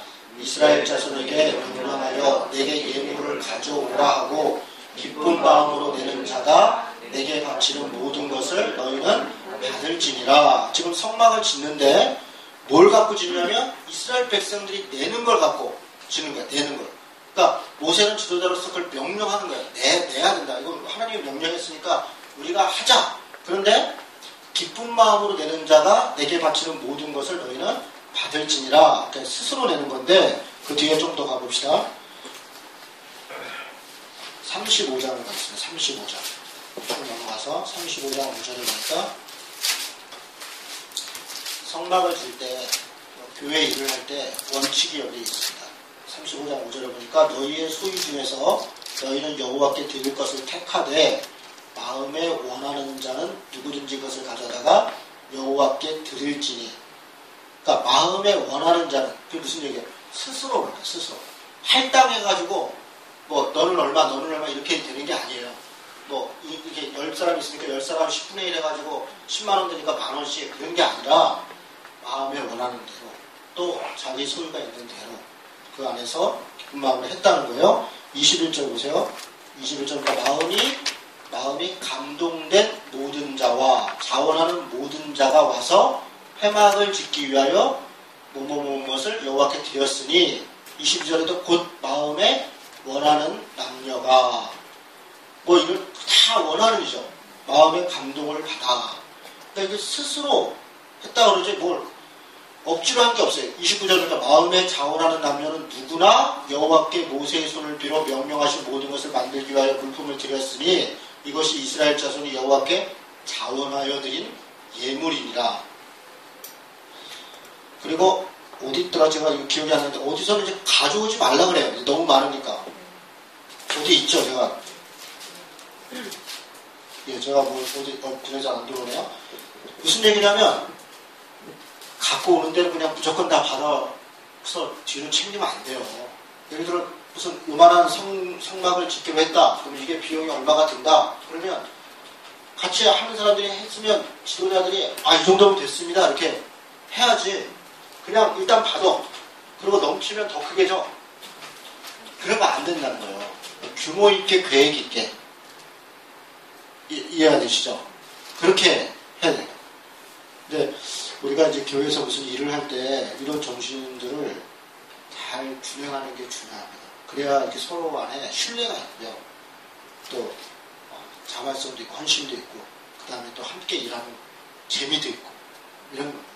그래서 지나치지 않아야 된다. 자발성을 반드시 존중해야 된다. 그런 것을 명심하면 좋겠습니다. 나머지는 비슷한 겁니다. 그 다음에 거기 부살렐과 오홀리압 하나님의 능력을 부어주셨다. 36절 1절에 보니까 하나님이 때로 필요한 어떤 능력과 지혜와 총명과 이런 것들을 이 성막을 지으려면 어떤 기술도 필요하고 일도 필요하니까 하나님이 그런 지혜와 총명도 주시다가 여러분 우리 그런 거 경험할 때 진짜 짜릿짜릿하죠. 저는 우리 교회 이제 개척하고 우리 이만큼 올 때 이번에 공사 이전할 때도 그렇고 교회가 이렇게 올 때 꼭 필요한 사람이 있는데 필요한 사람을 딱 붙여주실 때 진짜 기분 좋은 것 같아요. 하나님이 하시는구나. 우리 이번에도 한번 끝나면 간증이 많을 것 같아요. 우리 교회 공사 이렇게 참 편안하게 정말 기쁜 마음 조용하게 이렇게 하는 경우도 별로 없을 것 같아요. 교인들이 보이지 않게 지금 다 이렇게 움직이고 있거든요. 근데 꼭 필요한 사람이 이렇게 붙여주셔갖고 이렇게 하는 거예요. 다 알게 되실 겁니다. 참 감사하고요. 하나님 필요한 사람을 그때그때 잘 붙여주시고 필요한 분들을 이렇게 보내주시고 그런구나. 그러니까 이게 하나님이 하시는구나. 이제 그걸 아는 거죠. 왜 그런 게 없으면 이제 사람이 억지로 하잖아요. 억지로. 목사가 억지로 일하고 교인들이 억지로 일을 하면 그거는 금방 표가 납니다. 은혜가 없죠. 그럼 안에 이제 갈등이 많고 그런 정도. 예. 마지막 39장 끝머리 보십시오. 34절. 33절에 보니까 성막과 제단 주위들의 포장을 치고 뜰문에 휘장을 다니라 모세가 이같이 역사를 마치니 무슨 얘기냐면 성막을 잘 짓고 하나님께 봉헌을 한 거예요. 하나님이 시키는 대로 잘 했어요. 그리고 모든 백성들도 정말 자원하는 마음 심정으로 하나님이 필요한 사람들도 붙여주시고 지혜와 총명도 주시고 이렇게 일이 잘 끝났어요. 그리고 34절에 구름이 회막에 덮이고 여호와의 영광이 성막에 충만하매 모세가 회막에 들어갈 수 없었으니 이는 구름이 회막 위에 덮이고 여호와의 영광이 성막에 충만함이었으며 구름이 성막 위에 떠오를 때에는 이스라엘 자손이 그 모든 행진하는 길을 앞에 나아갔고 구름이 떠오르지 않을 때에는 떠오르는 날까지 나아가지 아니하였으며 낮에는 여호와의 구름이 성막 위에 있고 밤에는 불이 그 구름 가운데 있음을 이스라엘 온 족속이 그 모든 행진하는 길에서 그들의 눈으로 보았더라. 성막을 이 얘기만 하고 잠깐 쉬겠습니다. 성막을 왜 만드는가? 이걸 왜 만드나? 또 성전 그걸 왜 만드나? 이거는 딱 하나입니다. 하나님이 임재를 상징하는 거예요. 제가 지금 상징이라는 말씀. 하나님이 여기 임재한 게 아니고요. 하나님이 임재를 상징하는 거예요. 그럼 하나님은 어디 계세요? 하나님은 온 우주에 있는 거예요. 그 안에도 있고. 그 성막에만 있다. 그리고 성전에만 있다. 이 구약에도 그렇지가 않아요. 그런데 우리가 착각한다고요. 그래서 실수하잖아요. 전쟁이 났어요. 블레셋하고. 그랬더니 이 엘리의 두 아들이 하나님의 성막을 두고 전쟁터로 나간 거예요. 하나님이 성막에 있다는 거예요. 언약궤를 들고. 그랬다고 어때요? 언약궤를 뺏기자고요. 하나님이 거기에 있다고 생각하는 게 그게 타락한 모습이에요. 타락한 모습. 하나님의 상징인 거예요. 그래서 하나님을 중심에 두고 우리가 그렇게 믿음으로 살아야 된다는 것을 이야기하는 것인데, 우리는 그 성막도 형상화해서 성막을 섬기는 거죠. 성막을. 그런 우를 범하다 보니까 이스라엘 민족이 계속 실수한다고요. 지금도 마찬가지입니다. 지금도 교회나 목사나 뭐 이런 하나님이 여기 계시거나 목사가 하나님을 대표하거나 그렇지 않아요. 안 그런 거는 안 그래요. 목사도 똑같은 죄인이고요. 그냥 제 역할은 제가 이것을 공부하고 또 기도하고 하면서 제게 주어진 직분의 일을 하는 거예요. 거기까지예요. 여러분 각자 하나님을 만나야 돼요. 하나님 앞에 각자 쓰는 거예요. 제가 아주 그냥 비근한 예로, 그냥 아주 간단한 예로, 우리 교회 목사님 되게 훌륭하다. 여러분이 저는 훌륭하게 볼지 모르겠는데 되게 훌륭하다. 그래서 내가 더한국공동체교회를 다니는 것만으로도 막 뿌듯하고 뭔가 천국은 다른 당상인 것 같고 그 자체로 대단한 것 같고, 아니에요. 그건 전혀 안 됐어요. 전혀 안 됐어요. 각자가 하나님 앞에 서는 거예요. 각자. 저를 통해서 뭐 판단받거나 뭐 평가되거나 그거 하나도 없어요.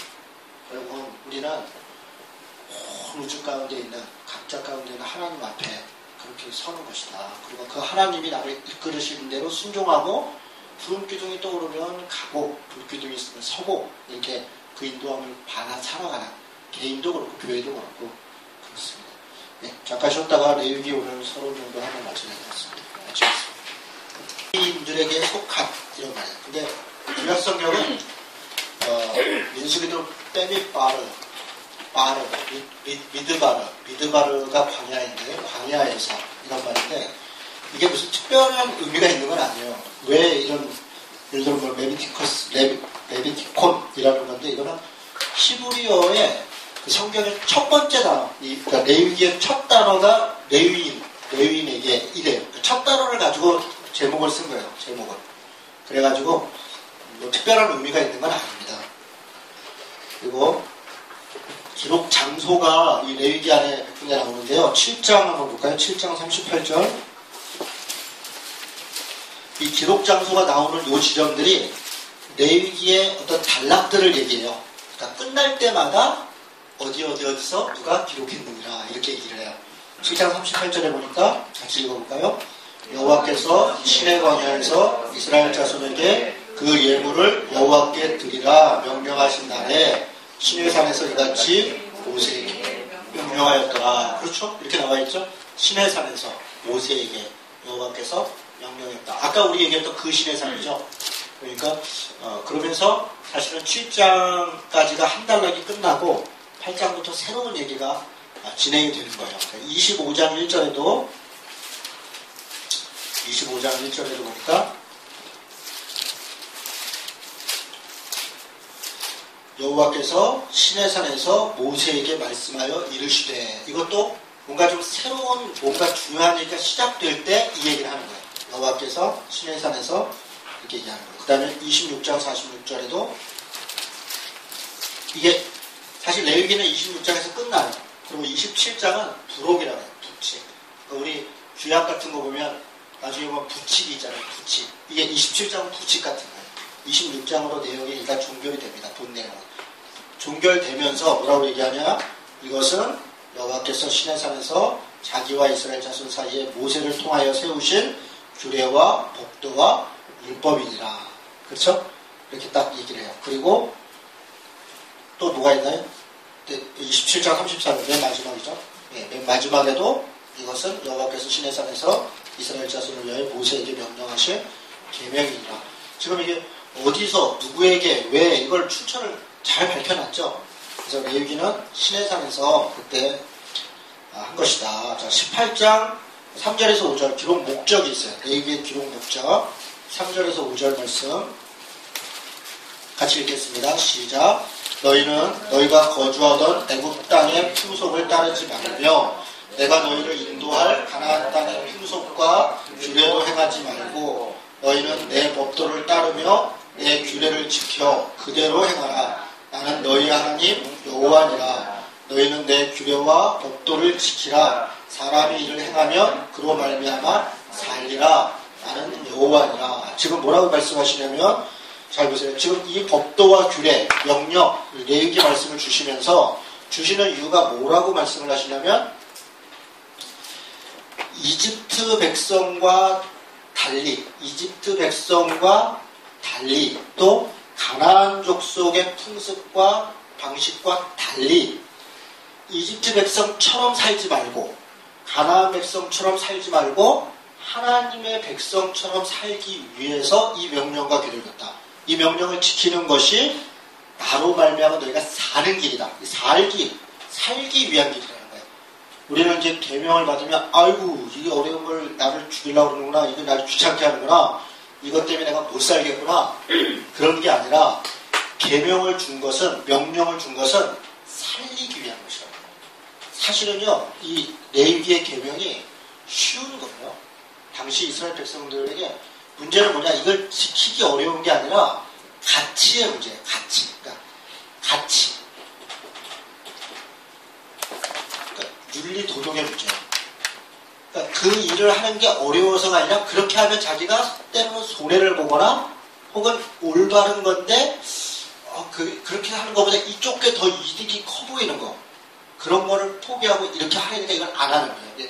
가치의 문제이고 윤리의 문제이지 실제로 이게 어려워서 안 지키는 게 아니에요. 어려워서. 이 내용을 나중에 읽어보시면, 그리고 이걸 지키면 사람답게 산다는 거예요. 그러면 이집트하고 가나안은 그때 사람답게 안 살았냐? 사람답게 안 살았어요. 어떻게 살았냐? 가인의 족속처럼 살았단 말이에요. 우리 이거 창세기에서 기억나세요? 라멕 같은 사람들이 내가 기준이 돼서 나한테 뭐라 하면 내가 때리고 뺏고 죽이고, 그래서 힘센 사람이 최고고, 이런 인간의 나라의 법칙, 돈과 권력과 명예와 이런 풍요와 번영이 지배하는 그런 약육강식과 적자생존과 이런 것으로 살아갔던 게 바로 이집트의 삶이었고 가나안의 삶이라는 거예요. 근데 하나님의 백성은 그렇게 살지 말고 어떻게 살느냐면 더불어 함께, 공동체적, 1+1은 1이라는 그런 하나님의 창조 정신으로 회복돼서 살아가. 그런데 그렇게 하면 나만 사는 게 아니라 남도 살잖아요. 같이 사는 거니까. 나 혼자 사는 게 아니라 내가 다 갖고 남은 다 죽고 이렇게 사는 게 아니라 나도 살고 남도 살고 이렇게 사는 방법을 가르쳐 주는 게 레위기의 법이라는 거예요. 이 법을 지키면 같이 산다. 같이 산다.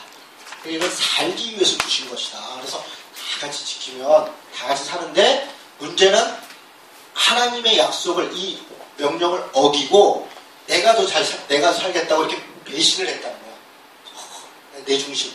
그래서 선악을 알게 하는 나무를 먹은 아담과 하와처럼 그 이후에 그것도 내가 기준이 돼서 더 갖고 더 잡고 이렇게 살려고 했기 때문에 이스라엘 백성들이 계속 징계를 받고 돌이키게 하려고 했다는 거예요. 그래서 이 레위 주신 목적은 그거다. 살게 하기 위해서, 더불어 함께 살게 하기 위해서 주신 것이다. 이런 얘기입니다. 11장 45절 보겠습니다. 11장 45절. 그래서 그렇게 사는 게 어떻게 사는 거냐? 11장 45절에 보니까 44, 45절 45절만 보겠습니다. 같이 읽습니다. 시작. 나는 너희의 하나님이 되려고 너희를 애굽 땅에서 인도하여 낸 여호와니라. 내가 거룩하니 너희도 거룩할지니라. 여기 아주 중요한 단어가 나옵니다. 거룩. 레위기를 한마디로 얘기하면 뭐냐? 거룩이에요. 레위기의 주제는 거룩이에요. 혹은 똑같은 말이 성결이에요. 성결. 같은 말이에요. 같은 말. 뭡니까? 이 거룩이라는 말이 뭐예요? 구별되다. 하나님이 뭐라면 내가 거룩하니, 내가 구별되어 있으니, 내가 세상 만물과 이런 죄악과 구별돼서 너희도 구별되어 있어야 된다. 이집트 백성과 달리, 가나안 족속과 달리 너희는 구별된 하나님의 족속으로 내가 거룩하니 너희도 거룩하라. 이게 주제라는 거예요. 그렇게 그 거룩하게 사는 방법, 거룩한 백성으로 사는 법을 알려주는 게 레위기다라고 얘기를 하는 거예요. 이해가 되시죠? 네. 자, 그래서 이 안에 내용들이 몇 가지가 있어요. 자, 레위기 얘기를 이렇게 읽어보면요. 뭐 앞에 1장에서 7장은 제사예요. 제사법. 그래서 제사법. 그 다음에 또 내려가다 보면 정결법 이런 게 있어요. 정결법. 이게 뭐냐면 뭐가 부정한데 어떻게 해야 정결해진다. 이런 얘기가 있어요. 제가 이제 의미들은 하나하나 설명해 갈 거예요. 정결법. 근데 이렇게만 제사법이 있고 하나님 앞에 정결해지는 법만 있냐? 그런 게 아니라 생활법도 있어요. 생활법 혹은 사회법. 뭐냐? 나만 정결한 게 아니라 같이 어떻게 같이 사냐? 이웃을 어떻게 대해야 되냐? 국가는 어떻게 해야 되냐? 민족은 어떻게 해야 되냐? 이런 얘기를 쓰고 있는 책이 레위기예요. 그런 내용이 있었나? 그런 내용이 있어요. 레위기가 제사법, 정결법, 생활 혹은 사회법으로 되어 있는데 이 세 가지가요. 자, 여기를 보세요. 제사법의 내용은 뭐냐? 하나님을 인간이 만나는 방법이에요. 만남의 방법. 이게 제사법이에요.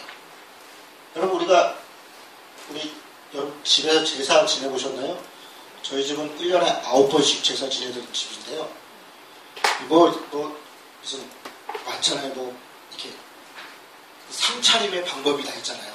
오늘 어디다 놓고 오늘 어디다 놓고 이렇게 오늘 어디다 놓고 그렇게 다 하잖아요. 그리고 지방도 쓰고 앞에 밥도 이렇게 고시에도 놓고 뭐도 놓고 다 이래요. 그거 왜 그래요? 신을 만나 조상신을 대하는 방법이잖아요. 우리 조상신을 할 때는 이렇게 해야 돼 라고 하는 방법이 있잖아요. 방법. 그게 신을 만나는 방법이잖아요. 마찬가지로 똑같은 거예요. 이 제사법이 하나님을 만나는 방법이에요. 근데 하나님을 만나는 방법을 하나님이 알려주세요. 왜요? 잘못 만나면 어떻게 되냐? 잘 보세요. 하나님은 어떤 분이냐면 좀 거룩한 분이에요. 그렇죠? 거룩한 분이에요. 거룩하다는 게 우리가 그냥 거룩하다 이런 좀 죄가 없으신 분이에요. 완전히 무죄한 분이에요. 전능한 분이라고. 이런 분이 인간은 뭐냐면 인간은 죄인이에요. 더러운 거예요. 인간은 죄 가운데 있다고. 둘이 만나요. 그냥 만나면 어떤 일이 벌어져요? 인간은 어떻게 될까요? 죽어요.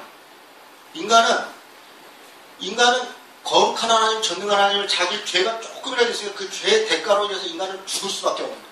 죽어요. 그러면 하나님은 어떻게 돼요? 하나님은 떠나요. 왜 떠나세요? 훼손돼요. 훼손. 하나님의 거룩함이 인간 때문에 훼손되잖아요. 그러니까 인간이 죽는 거예요. 훼손.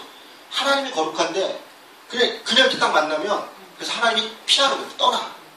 그냥 만나면 인간이 죽거나 하나님이 거룩함이 훼손되니까 하나님이 인간 끝까지 무슨 훼손이 되겠어요. 그런데 하나님이 거룩함 인간이 죽을까봐 떠나요.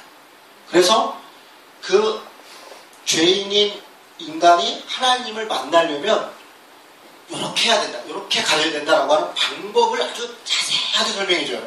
그게 제사법이에요. 5가지 제사법이 있어요. 자상하시죠? 이렇게 만나요. 네가 안 죽는다는 거예요. 그 죄가 완전히 사해지지 않는데 이렇게 덮어진다는 거예요. 그런 방법을 가르쳐주는 거예요. 그러니까 제사법이라는 것은 하나님의 사랑의 표현이에요. 사랑의 맛이. 하나님은 인간을 만나고 싶어 하세요. 왜냐하면 인간이 하나님이 만드신 피조물이기 때문에 그래요. 하나님은 인간을 창조하셨어요. 그래서 하나님은 인간을 만나고 싶어하고 그를 다시 회복시키고 싶어하시고 다시 살리고 싶어하세요. 그래서 만날 수 있는 방법을 가르쳐준 게 제사법. 그 제사법이 1장부터 그래서 레위기를 딱 펴면 되게 재미없어요. 왜냐하면 1장부터 제사법 얘기가 나오는데 무슨 밑도 끝도 없어요. 그냥 바로 1장부터 보세요. 1장 딱 펴면 여러분 레위기 읽다가 안 좋은 사람이 없어요. 여호와께서 회막에서 모세를 부르시고 그에게 말씀하여 이르시되 이스라엘 자손에게 말하여 이르라 너희는 누구든지 여호와께 예물을 드리려거든. 그러면서 어쩌고저쩌고 하는데 처음에 인내를 갖고 뭘 드리래? 뭘 가져오래? 보다 보니까 그 말 갖고 그 말 저 말 갖고 드려줄래. 그런데 알고 보면 별로 복잡한 얘기는 아니에요. 근데 이게 1장부터 7장까지가 뭐냐면 제사법을 얘기하는데 하나님을 먼저 만나야 그렇죠? 만나야 그 다음에 정결함이 되는 거예요. 그리고 8장에서 9장은 뭡니까? 8장에서 9장은 제사장의 일이에요. 제사장. 하나님과 인간이 만날 때 그냥 그대로 못 만나니까 중간에 매개를 둬요. 2가지 매개인데 하나는 제사장이라고 하는 특별한 직책을 줘서, 직분을 줘서 그가 어떤 절차를 행하도록 해서 하나님이 인간과 사람 사이에 만나는 역할을 하는 매개를 줘요. 또 하나는 성막 혹은 성전이에요. 이게 매개예요, 매개. 만남의 장소. 하나님이 이렇게 저렇게 성막을 져라, 이렇게 저렇게 성전을 져라. 그래서 제사장이 인간이 뭐 이렇게 해놓으면 거기에 와서 이렇게 만남의 장소로서 하나님은 우주에 다 계시고 사람 가운데 다 있는데 특별히 그 죄인인 인간을 만나는 장소를 지정해 준 곳, 그게 성막이고 성전이라는 거예요. 그런 매개를 뒀다는 거예요. 그거에 대해서 얘기하는 게 8장과 9장이에요. 그리고서 10장은 좀 뜻밖의 얘기가 있어요. 뭐냐면 아론의 두 아들인 나답과 아비후가 하나님 앞에 이 제사를 할 때 절차가 있다고 그랬잖아요. 이 절차를 잘 지켜야 되는 거예요. 그게 하나님을 만나는 방법이라고요. 그런데 거룩한 불을 뭘 잘못했는데 다른 불을 들였다가 그 불이 훅 나와가지고 아론의 아들 둘을 죽였어요. 다 불태워 죽었어요. 왜 죽었나? 뒤에 보니까 짚히는 게 있어요. 뒤에 보니까 포도주를 먹지 마라 이렇게 얘기하고 있어요. 10장 한번 볼까요? 10장에 보면요. 10장 9절이에요. 9절. 죽었는데 죽은 다음에 그 다음에 하나님이 뭐라고 얘기하시냐면 너와 내 자손들이 회막에 들어갈 때는 포도주나 독주를 마시지 말아라. 그리하여 너희 죽음을 면하라. 이는 너의 대대로 지킬 명령한 규례이라. 짚히는 게 있죠. 죽었는데 그 다음에 이 얘기를 해요. 무슨 의미일까요? 제가 볼 때는 아마 술을 먹고 혹은 포도주를 뭐 이렇게 음료라고 자꾸 조금 먹어도 그게 자꾸 먹으면 취하거든요. 포도주도 알코올이 있잖아요. 그래서 실수한 것 같아요. 근데 이 실수를 용납하지 않으시는 거예요. 용납할 수가 없죠. 하나님은 거룩한 분이니까 용납이 안 되는 거예요. 그래서 아예 제사장 레위인들은 포도주, 독주 입에도 대지 마라. 나중에는 어떻게 나시린들은 포도도 먹지 마라. 포도. 머리에 삭도도 대지 마라. 왜 여기 상처 났다가. 그럼 이게 정함, 부정함이 되니까. 그래서 이런 얘기를 하는 게 10장이에요. 그리고 나서 11장부터 16장까지가 자, 여기 보세요. 레위기는 딱 3개 부분으로 되어 있어요. 4개 부분이구나, 크게는. 첫째는 아까 얘기했던 1장에서 7장까지 제사법이 나오고요. 그 다음에 8장부터 9장은 뭐 잠깐 뭐 그런 얘기들이 있고 10장 있고 11장부터 16장까지가 뭐냐면 정결법이에요. 어떻게 하면 정결해지느냐. 부정한 것이 어떤 건 부정한 거고 어떤 거는 정한 것이고 어떻게 정해지고.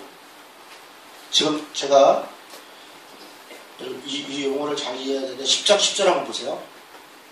10장 10절. 제가 이건 배경 설명을 하는 거예요. 내용이 들어간 것도 아니에요. 10장 10절 같이 읽습니다. 시작. 그리하여야 너희가 거룩하고 속된 것을 분별하고 부정하고 정한 것을 분별하고. 여기 보세요. 거룩하고 속된 것을 분별하고 정한 것과 부정한 것을 분별하고. 지금 이게 두 개가 다른 거예요. 우리는 부정하다 그러면 이게 무슨 죄가 있고 나쁜 거다 생각하니까 그런 게 아니고, 이 정과 부정의 얘기는 뭐냐면 하나님을 만나야 되는데 예를 들면 이제 우리 애들이 밖에 나가 놀다 왔단 말이에요. 그러니까 논죽구덩이에서 막 뛰놀다가 집에 딱 들어오는 순간 이제 아내가 뭐라 그러면 야 스톱! 너네 몸 다 털고 털어. 먼지 털어. 발 털어. 부정한 거예요. 왜 그래? 먼지가 묻은 거예요. 흙이 묻고. 근데 그걸로 그대로 들어오면 방은 어때요? 방은 정하잖아요. 깨끗하잖아요. 얘네들이 들어와서 먼지를 여기다 터니까 먼지 털고 들어와라 이런 거예요. 걔네들이 먼지 묻었다고 죄지고 막 돼지게 뭐 죽일 놈이 그런 건 아니에요. 놀다가 그럴 수도 있는 거잖아요. 이 부정이 잘못된 건 아니에요. 잘 보세요. 이렇게 보면 이제 부정했다 그걸 죄로 지적하지 않아요. 부정한데 요렇게 저렇게 애들이 밖에 나가서 뭐 어떻게 해요? 옷 털고 손 씻으면 정해지는 거예요. 옷 갈아입으면. 그러니까 옷 갈아입고 손 씻고 발 털고 그리고 여기 똑바로 앉아. 요렇게 요거 가르쳐 주는 거예요. 너 집에 들어올 때는 손 씻고 발 닦고 이러고 와야 돼. 요 얘기하는 거예요. 정과 부정이에요. 그런데 거룩과 속은 그런 게 아니에요. 거룩한 것과 속된 것은 죄악된 것이에요. 잘못된 것은 버려야 돼요. 이런 거는 끊어야 되고 물어야 되고 이건 대가를 치워야 돼요. 그래야 거룩한 게 돼요. 부정한 게 정한 게 됐다고 해서 곧바로 거룩하게 되는 게 아니에요. 여기 이제 가만히 보면요. 정한 것은 그냥 정한 거예요. 하나님을 만나는 준비가 되고 거룩한 게 되기 위해서는 어떤 제사나 이런 것들을 통해서 또 다른 절차가 있어요. 이렇게 구분이 되어 있어요. 이해가 되셨어요? 거룩한 것, 속된 것, 정한 것, 부정한 것. 그러면 기준이 뭐냐? 정한 것, 부정한 것 기준이 뭐냐? 그때는 여러 가지인데 복잡하게 했어요. 하나님이 정하다 보면 정한 거고 부정하다 보면 부정한 거예요. 왜 제가 왜 이렇게 이 말씀을 드리냐면 지금 우리는 이제 우리 문화 속에서는 예를 들어 음식 같은 거 뭘 먹어야 되고 뭘 안 먹어야 되고 그걸 뭐 이런저런 설명을 시도해요. 제가 11장 얘기할 때도 몇 가지 얘기를 할 거예요. 그런데 지금으로는 이해가 안 가요. 얘는 왜 먹어야 되고 얘는 왜 먹지 말아야 되나? 그 시대에는 그게 이해가 되는 거예요. 그 시대에는. 지금 시대에는 좀 우리 더군다나 이 세월도 지났고 저기 사막 지역하고 우리처럼 이렇게 풍요로운 지역하고는 다른 거예요. 그때는 그걸 먹으면 하나님의 백성이 건강하게 또 바르게 혹은 정하게 살아가는데 안 좋은 것들이다는 거예요. 무슨 기준으로? 몰라요. 그걸 이런저런 연구를 하는데 잘 몰라요. 그래서 그냥 정한 거는 정한가 보다. 부정한 거 부정한가 보다. 그럼 그때 부정하다 그러면 지금도 부정하냐? 아니에요. 예를 들어 뭐 돼지는 부정하니 먹지 마. 그럼 지금 돼지고기 먹지 말라. 그런 게 아니에요. 개념을 위한 개념을. 그러니까 왜 그렇게 했는가? 그 개념이 중요한 것이지 거기 돼지는 부정하다 했으니까 절대로 안 먹고 토끼도 부정하고 토끼도 안 먹어야 되고 이런 그런 얘기예요. 뭐 그래 음식 가서 다시 얘기를 하겠습니다. 그리고 16장이 뭐냐면 대속죄일에 대해서 얘기해요. 16장이. 이렇게 하나님을 만나고 정함과 부정함을 속죄하는 것을 1년에 한 번씩 용키푸르라고 해갖고 대속죄일이 있는데 대속죄일의 기준으로 정결법을 딱 끝내요. 이게 1장에서 16장이 제사법과 정결법 이렇게 딱 있어요. 그래서 이걸 레위인의 법이라고 해요. 레위인의 법. 왜냐하면 제사장들, 레위인들이 집례하는 것을 통해서 정해지거든요.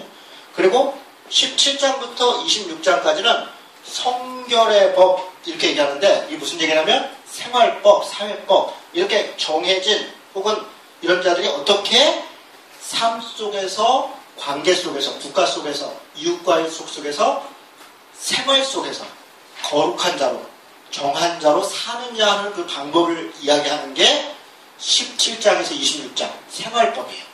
그렇게 두 가지로 나눠져 있어요. 이해가 되셨습니까? 예.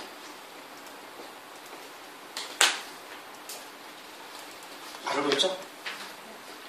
요런 얘기입니다. 그래서 자, 요 얘기만 이제 정리하고 마치겠습니다. 다시 레위기를 요 개념만 먼저 딱 이해를 하면 내용으로 들어가면요 하나하나는 뭐 이렇게 살펴보면 그렇게 복잡한 건 없어요. 복잡한 건 없는데 요 개념만 딱 이해하면 됩니다. 뭡니까? 레위기는 하나님을 만나는 방법이다. 두 번째는 하나님의 백성이 정결해지는 혹은 거룩해지는 방식이다. 방법.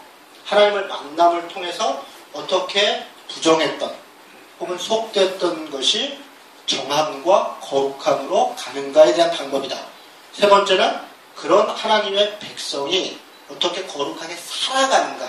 삶을 어떻게 성결하게, 거룩하게, 구별되게 살아가는가. 근데 자기 혼자가 아니라 이웃과의 관계에서, 다른 사람과의 관계에서, 민족 혹은 국가 혹은 세계 혹은 자연 만물과의 관계 속에서 어떻게 정결하게, 거룩하게 살아가는가에 대한 방법을 기록해 놓은 게 레위기다.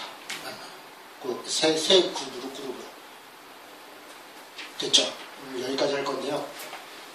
질문 있으십니까?